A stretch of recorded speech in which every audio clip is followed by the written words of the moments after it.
Tapi kan dia bukan yang nggak ngapa-ngapain juga, dia mungkin fisiknya istirahat dari panggung, tapi pasti di rumah bikin musik, berpikir, karena dia memang orangnya nggak bisa diem juga.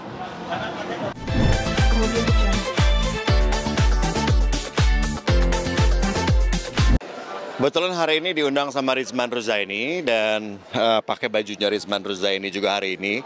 Kebetulan sama desainer Malaysia Rizman Ruzaini kenal udah lama sekali.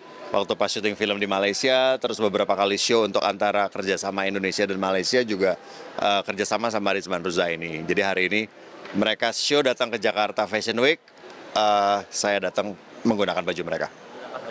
Ya. Memang datang untuk mensupport. Yes. Sudah runway. Hari ini enggak? Ya. Ini kostumnya hari ini. Iya, ini hari ini memang support dari Rizman Ruzaini, salah satu koleksinya dari Rizman Ruzaini. Kalau tadi lo menghadiri Fashion Week, tema yang ditampilkan apa? Sama dengan baju yang dipakai? Iya, ada yang sama. Tadi kan ada 3 desainer dari Malaysia, Singapura, sama Filipina ya. Bagus-bagus semuanya, dan ini salah satu koleksi Rizman Ruzaini yang baru keluar juga. Mereka minta saya pakai dengan beberapa public figure dari Indonesia yang lainnya juga. Ada siapa aja Bang yang mungkin pakai? Yang ini, tadi ada Isabel Yahya, terus ada Rima, ada Jihan Almira, terus ada Mbak Oki Asokawati juga yang memang disupport sama Rizman Ruzaini hari ini. Datang ke show-nya dia pakai bajunya koleksi dari Rizman Ruzaini. Nah, kalau ditanya adalah siapa Fashion Week, brand negeri seberang juga ikut tampil. Ya. Sebenarnya bagus banget gitu kan ya. Sekarang Jakarta Fashion Week bukan hanya untuk desainer dari Indonesia, tapi ngundang juga dari desainer-desainer negara tetangga, negara ASEAN gitu ya. Itu bagus banget, justru membuka peluang mereka juga untuk ada di sini. Kita juga lebih terbuka, lebih banyak juga turis mancanegara dari Asia atau ASEAN datang ke Indonesia, justru sangat bagus banget. Bukan hanya sekedar untuk lokal, tapi kita juga bisa mendatangkan mereka ke sini. Tapi tidak ketinggalan karya-karya dari desainer Indonesia juga bisa ada kesempatan hadir. Itu sih yang paling penting. Menjadi kebanggaan sendiri nggak dipercaya untuk menangkap baju. Iya, salah satu kebanggaan juga gitu kan ya, bisa pakai baju koleksi dari salah satu desainer Malaysia. Yang nggak semua juga dapat kesempatan, ya saya senang juga bisa support persahabatan lah kedua negara. Ya. Kalau boleh tahu ini persiapannya berapa lama sih Kak? Ini cuma bentar banget sebenarnya. Kemarin malam baru dikirim bajunya, terus langsung diarahin pakainya seperti apa, udah langsung pakai aja. Berarti black on black ya? Ya. Kalau untuk spill nih Kak, totalnya? Aduh, totalnya nggak tahu kalau ini berapa ya, karena udah punyanya Rizman Ruzaini. Kalau yang lainnya, aduh nggak ngerti berapa lah, totalin sendiri aja. Tadi standby di sini jam berapa? Apa? Standby dari sini jam berapa tadi? Tadi itu 4:30. Cukup, ada lagi? Thank you, terima kasih. Boleh minta tanggapan sedikit nggak sih? Workshop aja. Terjebak macet 2 jam. Warga mungkin nggak biasa atau gimana, tanggapan lu aja. Terus lu biasanya kalau macet ngapain sih? Lu puter balik nyari jalan lain atau gimana? Oke. Ya, Bang, gimana respon lo ketika melihat tadi video yang gue tunjukin ada warga negara Korea yang kayaknya ngamuk-ngamuk di dalam taksi online gitu, Bang, karena kondisi yang macet, bahkan drivernya sampai kaget kalau nggak salah tadi lempar handphone juga. Ya, mungkin itu salah satu kestresannya mereka yang tidak terbiasa dengan kemacetan di Jakarta. Ya, mungkin mereka nggak pernah dapetin macet semacet di Jakarta seperti di negara mereka mungkin ya. Kalau saya sih biasanya kalau ngadepin macet di Jakarta, main handphone sih, walaupun main handphone tidak diperbolehkan. Tapi ya mau nggak mau, karena emang macetnya juga luar biasa. Apalagi kemarin waktu pada saat hujan besar di Jakarta, itu mungkin macet terparah juga yang selama gue tinggal di Jakarta gue pernah alamin ya. Itu dari jam 3:30 sampai jam 8:30 malam. Dari Kemang ke Lebak Bulus.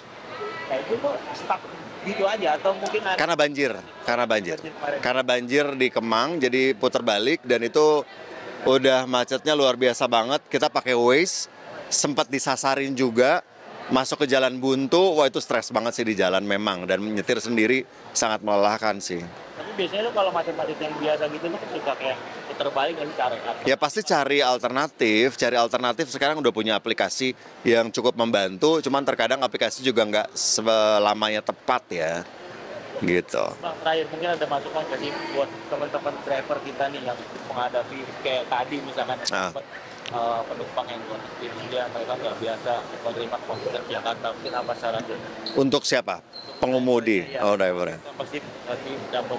Apalagi kalau penumpangnya asing, belum tentu juga memang pengemudi kita, apalagi pengemudi taksi online atau taksi biasa bisa berkomunikasi dengan baik dengan menggunakan bahasa Inggris gitu ya. Mungkin kalau misalnya tidak bisa berbahasa Inggris, kita sekarang udah banyak banget bisa ada translator ya, ada pakai apa aja bisa menyampaikan dengan baik juga bahwa ya kondisinya sedang macet. Kita juga lihat apalagi lagi hujan, ada banjir, ya mungkin mohon permakluman juga dan ya mohon maaf atas segala ketidaknyamanannya. Dan itu juga saya lakukan sih sebenarnya kemarin waktu pada saat macet di Kemang, ada bule persis di seberang saya, di sebelah kanan, kita jadi ngobrol sih. Saya yang minta maaf, I'm so sorry for that. Terus ya udah akhirnya ngobrol sama dia. Gila Jakarta macetnya seperti ini, banjirnya segala ini. Buka kaca, karena emang udah have no idea kan. Nggak tahu mau ngapain, terus ada bule sebelah kanan, dia lagi naik motor gitu, ya udah akhirnya ngobrol. Lu minta Ya iya, soalnya nggak enak juga, maksudnya kayak dia udah stres juga gitu kan. Ya udah, I'm so sorry untuk ketidaknyamanannya, bla bla bla. Ya udah ngobrol aja. gimana ketika lu minta maaf? Ya nggak apa-apa, untuk dia juga cukup surprise dengan hal tersebut gitu kan. Ya udah mau gimana lagi? Orang mana? UK. Aneh nggak sih kayak responnya gimana? Ini kayaknya aneh banget Bang, atau gimana? Respon dia mungkin. Ini masih maaf. Ya dia surprise, cuman dia terakhirnya cuman bilang oke, good luck, terus dia jalan. Karena dia naik motor kan. Oke, gue bilang gitu. Wow, hari ini seru banget karena aku tadi menghadiri JFW-nya dari jam 3 sore. Dari jam 3 dimulai dengan Ivan Gunawan dan teman-teman yang lainnya. Kemudian jam 5 itu ada Asian designers. Jadi aku nyanyi untuk Krisman Rusaini dari Malaysia. Terus udah gitu yang terakhir barusan Dewi Fashion Nights. Aku hari ini tadi memakai bajunya Sebastian Gunawan dan juga pakai Tulola. Kalau bicara soal fashion, Yep. fashion item wajib kita Oh, fashion item wajib itu apa ya? Sebetulnya buat aku tuh yang paling penting adalah kenyamanan sih. Kenyamanan itu artinya pas di badan, pas dilihat gitu, dan pas dengan occasion. ada aksesoris wajib nggak sih kayak apa gitu? Aksesoris wajib enggak juga sih. Palingan apa ya? Percin-cinan kali ya, paling cincin, tapi itu juga nggak terlalu, nggak wajib-wajib banget. Cincin harus tipe yang kesepian kan? Nggak juga, tergantung aja bajunya apa, disesuaikan aja. Kan Tete tadi bilang yang penting nyaman-nyaman Ya. versi Tewaca yang kayak gimana sih? Nyaman aku tuh ya yang sesuai sama postur badan aku, dan ya itu sesuai dengan acaranya. Kadang-kadang kan kalau misalnya kita terlalu kehebohan di sebuah acara yang sederhana kan jadi nggak nyaman juga buat kita ya, gitu. Atau kebalikannya juga. Jadi kalau bisa ya sama lah. Jadi tadi perform nyanyi deh. Tadi nyanyi aku. Hari ini pokoknya aku ganti 3 baju aja. Tapi yang pasti ini adalah suatu kehormatan juga buat aku untuk nyanyi lagu terbaru aku, lagu Sinaran, remake ya dari penyanyi legendaris Malaysia, dan seru banget nyanyinya pas memang diminta oleh desainer dari Malaysia gitu. Jadi aku merasa bahwa sebagai penyatu antara dua negara dan kebudayaan yang berbeda dalam satu acara. Kalau misalnya punya hiatus. Oh iya, aku sih senang. Aku senang banget karena menurut aku juga memang kesehatannya membutuhkan istirahat total, dan aku yakin insya Allah dengan begitu penyembuhan dia akan semakin cepat, karena sebetulnya Vidi itu kalau bisa berkegiatan atau nyanyi dia itu kan happy ya, jadi itu juga sebetulnya membantu untuk ke emosionalnya dia, ke psikisnya dia. Tapi mungkin memang fisiknya memang jadinya kan kalau kerja itu adalah capeknya gitu, tapi sekarang kayaknya dia mau full istirahat dan pemulihan.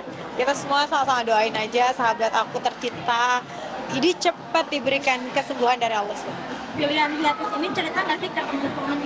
Sebetulnya dari dulu memang ada pastinya wacana ya, cuman Dia happy-happy aja banget sih ya kalau lagi kerja, dan kita biasanya ya udah di rumahnya dia juga kayak nongkrong-nongkrong, ngobrol-ngobrol gitu, happy-happy aja. 2 minggu lalu mungkin. Enggak sih, kita jarang ngobrolin begitu-begitu. Cuman maksudnya ya ini mungkin ya saatnya Vidi ngerasa ini saatnya gue buat istirahat deh gitu, nggak gitu. Tapi kan dia bukan yang nggak ngapa-ngapain juga, dia mungkin fisiknya istirahat dari panggung, tapi pasti di rumah bikin musik, berpikir, karena dia memang orangnya nggak bisa diem juga. Siapan album juga nih 2 tahun. Ya mudah-mudahan ya, jadi kita bisa cepat-cepat mendengarkan dan menikmati karyanya Vidi. Pastinya sebagai sahabat, dan Vidi adalah salah satu sahabat terbaik aku, jadi aku pastinya berdoa untuk kesembuhannya, segera diangkat penyakitnya dan dipanjangkan usianya dan diberikan kesehatan dan kembali lagi bisa menghibur kita semua di industri musik Indonesia. Oke, terima kasih. Thank you, Teh Ocha.